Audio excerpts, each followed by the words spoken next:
Hello guys, આજે આપણો સોની હર્બલનો protein mask જોઈ લો. બલ્કમાં અત્યારે પ્રોટીન માસ્ક આવી ગયા છે અને આ 100 mlની આપણી ડબ્બી છે. અને પ્રોટીન માસ્ક છે એ હેરની એક જાતની ટ્રીટમેન્ટ છે. હોમ પ્રોડક્ટ તરીકે બી તમે વાપરી શકો અને કોઈ પણ તમારી આજુબાજુમાં સલૂન હોય કે કોઈને હેરપેક નાખતા આવડતું હોય તો તમે પ્રોપર હેરપેક માથામાં નખાવો તો તમને રિઝલ્ટ મળે છે.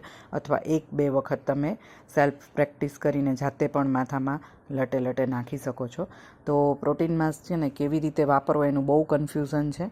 તો આજે હું તમને શાંતિથી એક વખત સમજાવી દઉં કે પ્રોટીન હેર માસ્ક છે એ 2 રીતે નખાય છે.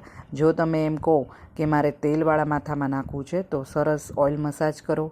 5 થી 10 મિનિટ ઓઇલ મસાજ થઈ ગયા પછી આ પ્રોટીન માસ્કને વ્યવસ્થિત લટે લટે સ્કાલ્પમાં બધી જ રીતના પ્રોપર અપ ટુ એન્ડ, એટલે કે ઉપર સ્કાલ્પના ભાગમાંથી નીચે લટનો જે તમારે નીચેનો પોર્શન જે રફ થઈ ગયો છે ત્યાં સુધી તમે પ્રોટીન માસ્કને લટે લટે લગાડો. લગાડ્યા પછી કેપ બાંધી દો, એટલે કે જબલું બાંધી દો પ્લાસ્ટિકનું, અથવા કોઈ કેપ હોય તમારી પાસે તો કેપ બાંધો પોલિથીનની, અને કલાક રાખીને પછી સાદા પાણીએ વોશ કરો. એ જ રીતના જો તમારે ભીના હેર હોય અને સન્ડે ટુ સન્ડે નાખવું હોય પ્રોટીન હેર માસ્ક તમારો, તો પહેલાં શેમ્પૂથી પ્રોપર વોશ કરીને પછી લટે ભીના હેરમાં જ લટે લટે પ્રોટીન માસ્ક નાખીને તમે ઉપર અંબોળો બાંધી દો અને ઉપર પાછી પોલિથીનની એક બેગ રેપ કરી દો અને પછી કલાક પછી આને પ્રોપર વોશ કરો.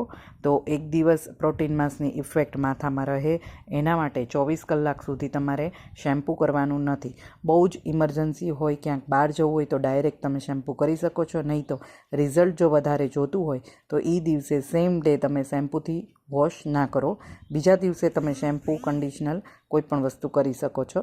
તો આ થઈ ગઈ શેમ્પૂ કે હેર માસ્ક અમારું કેવી રીતે યુઝ કરવાનું એની રીત છે.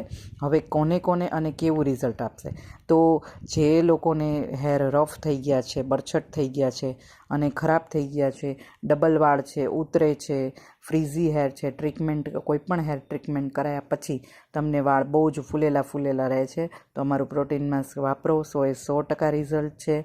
1 કે 2 જ વખતની તમારી ટ્રીટમેન્ટમાં તમને આઈડિયા આવી જશે કે પ્રોટીન માસ્કનું રિઝલ્ટ કેવું છે. વાળ ઉતરતા હશે, ફ્રીઝી થઈ ગયા હશે, રફ થઈ ગયા હશે, પોનીટેલ બાંધવામાં તમારે એકદમ વાળ બેબી હેર ઉપરથી ઊંચા રહેતા હશે, તો આગળના ભાગમાં ખાસ પોનીટેલમાં અને આગળના ભાગમાં જે નાના હેર છે એ તમારા ઊંચા રહેતા હોય તો એમાં ખાસ ઇયર ટુ ઇયર પાર્ટમાં પ્રોપર પ્રોટીન માસ્ક લગાડીને મહિનામાં 3 વખત નાખો અને યુઝ કરો. તમને રિઝલ્ટ અમેઝિંગ લાગશે અને તમે મને કોમેન્ટ કરીને કહો કે પ્રોટીન માસ્કનું રિઝલ્ટ તમને કેવું લાગ્યું.